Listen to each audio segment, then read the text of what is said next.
students, and welcome to our brightest topic of the year this year. The brightest topic of the year this year is stars. That's right, stars. And I just so happen to have a star right here. Check this out. I've got a star that is so bright, it shines in the sky, and I've got it right by me now. This is my star. Now, obviously, that's just a pretend star, but I would like you to join me now in the recitation of some poetry that I'm sure you are well acquainted with and are very familiar with. And it has everything to do with our topic. So if this poem is familiar to you, I would like you to join with me at this time. Twinkle, twinkle, little star, how I wonder what you are.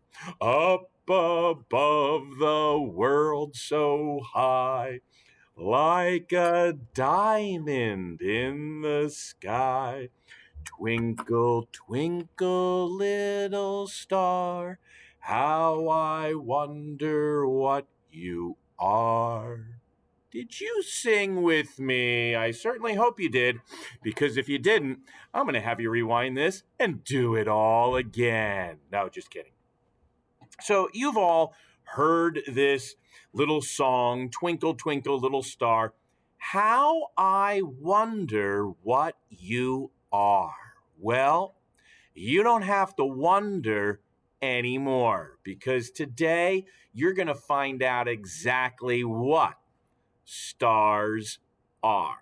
So let's get to our notes now and talk about the composition of stars. And the word composition simply means what something is made up of. So the composition of stars simply describes what stars are made of. And before we get to this, let's just mention, how beautiful stars are. If you've ever been out on a starry, starry night, paint your palette blue and gray. How many of you are familiar with the famous work? What is it called? Starry Night. Oh, yeah, Starry Night. Maybe you've have seen the actual Starry Night at night and have looked up at the sky and gazed at the little twinkling points of light and wondered what they are. Well, a couple weeks ago, we did a topic regarding spectral signatures. And so you don't have to wonder anymore what stars are made of, because scientists have figured it out. Scientists have utilized, through spectral analysis, what stars are made of. Remember the activity we did a couple weeks ago where we looked through a spectroscope at various luminous bodies, and you saw those spectral lines. In fact, you saw the spectrum analysis chart, just like this one, hanging in the classroom. And we talked about how every element in the universe has a unique fingerprint. And that fingerprint, the spectral fingerprint, identifies elements. And by performing experiments here on Earth, we can actually, without ever having to go to a star, no matter how close or far away it might be, we are able to determine what elements make that star up by using spectral analysis. And so now that you're familiar with that technique, think about that as we identify what scientists have determined through spectral analysis what many of our stars are made of. They have found that stars, by and large, are made primarily of atomic hydrogen.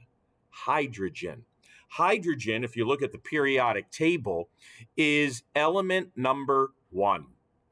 Element number 1, upper left-hand corner of the periodic table. Hydrogen is the smallest of all elements, and an atom of hydrogen really is made up of nothing more than a proton, a neutron, and around the nucleus is an electron. That's one atom of hydrogen.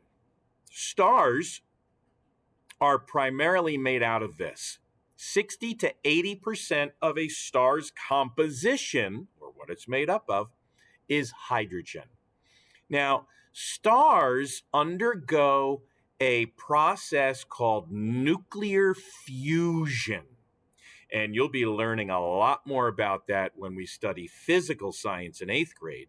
But nuclear fusion very simply means that small atoms of elements come together with such force that they literally fuse together or combine their nuclei together to form a new element. And that process of nuclear fusion allows the hydrogen in stars to fuse together, forming helium, which is in the upper right-hand corner of the periodic table. Helium is the second element on the periodic table. And so 20 to 30% of a star in midlife, that is made of helium. So hydrogen and helium are the predominant elements that make up stars. Now, stars, as we will discover, are super hot. And the core of a star is so hot that this nuclear fusion reaction can continue. And so even helium will then fuse together to form other elements.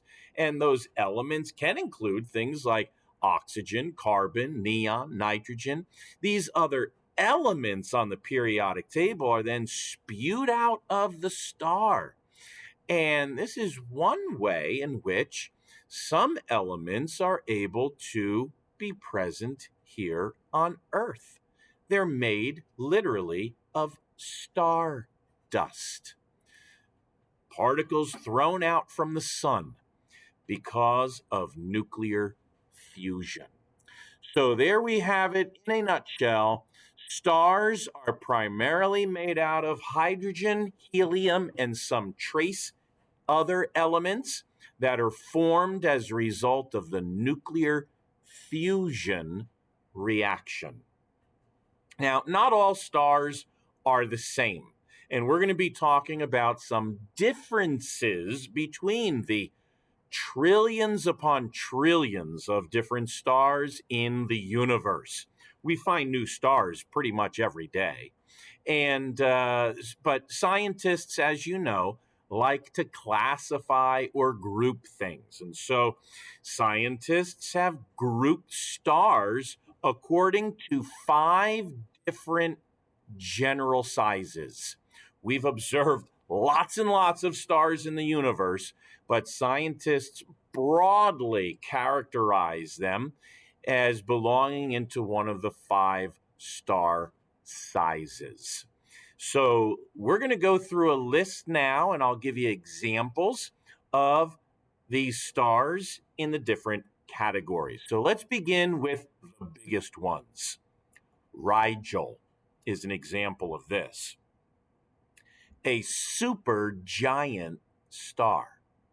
A supergiant star is in excess, meaning even greater than 1,000 times bigger than the sun. Now, compared to Earth, the sun is 1,000,000 times bigger than the Earth. Literally, you could fit 1,000,000 Earths inside our sun. But our sun is by no means the largest type of star in the universe. Supergiant stars are 1,000 times bigger than our own sun. In other words, you could fit billions of Earths into a supergiant. That is almost unbelievable. It is so large. Now, the one example of a supergiant star is Rigel. And I think, I could be wrong, but I think the name Rigel comes from the same root word as regal, which means king or leader. And certainly, if that's the case, that would make sense because the supergiant stars are like the king of stars in terms of size, at least. But there are other groups of stars as well. The next we call the giants. No connection to the football team, but the giants. Giant stars are 10 to 100 times the size of the sun. And I just noticed this lettering might be difficult to show up on such a background. So I'll tell you what, I'm going to change. Let's see if I can do this quickly. Let's see. Oh, no, wrong button. Oh. I was going to change the color of the lettering here, but I might not be able to do it in my current mode. So hopefully you can see this. 10 to 100 times the size of the sun. If this were the sun, the size of the sun, the yellow dot, then a giant star, and an example of a giant star is Aldebaran. Aldebaran sounds like a new high fiber cereal for breakfast. Aldebaran, and here's Aldebaran you can eat. Get your body moving, or at least your gut. Anyway, Aldebaran is an example of a giant star which is 10 to 100 times the size of the sun. Remember, supergiant stars are 1,000 times bigger than the sun. Giant stars, still really, really big. Okay. So let's go on to the next category here of stars, the medium stars. Now, medium stars are also known as main sequence stars. That may not mean a lot to you right now, but by the end of our week, we're going to discover what exactly does that mean, main sequence stars. In fact, I think tomorrow we'll talk more about that. But medium-sized stars or main sequence stars are about the same size as the sun. So a couple of examples of main sequence or medium-sized stars include, well, the sun, as well as Sirius. And that's no joke. Sirius is the name of a star that is similar in size to the sun. Sirius, by the way, is also, I think, a name given to an XM radio station, if I recall, which is like a satellite radio up in space circling around the Earth. But be that as it may, oopsie daisy doodle. I think I just rearranged the slide. There we go. That's better. So medium-sized stars are also called main sequence. The sun and Sirius are examples. That brings us to the next category, which are white dwarfs. Now, whether there are 7 of them or not, I don't know. Maybe Snow White knows, but Snow White and the dwarfs, they are smaller than Earth. What? Yes, that's right. You heard me. There are stars that exist in the universe that are, in fact, smaller than our planet. It's true. So, white dwarfs are examples of stars that are smaller than the Earth. Van Maenens is an example of one. And these stars are very, very dense. And what does dense mean? It means they're not too bright. Actually, no, that's not what it means, because white dwarfs can be rather bright.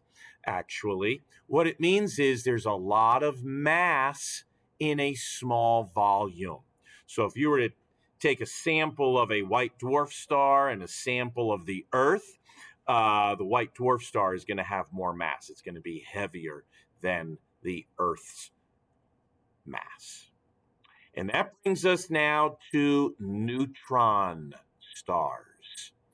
Neutron stars. Let's talk about this. Neutron stars are only several kilometers in diameter. What does that mean? Well, think of the closest town near you. That town is probably only a few kilometers in diameter, if that. In other words, neutron stars are about the size of a town on planet Earth. So they're really super small. But that small size can be wrapped in a rather large package, because here's the deal.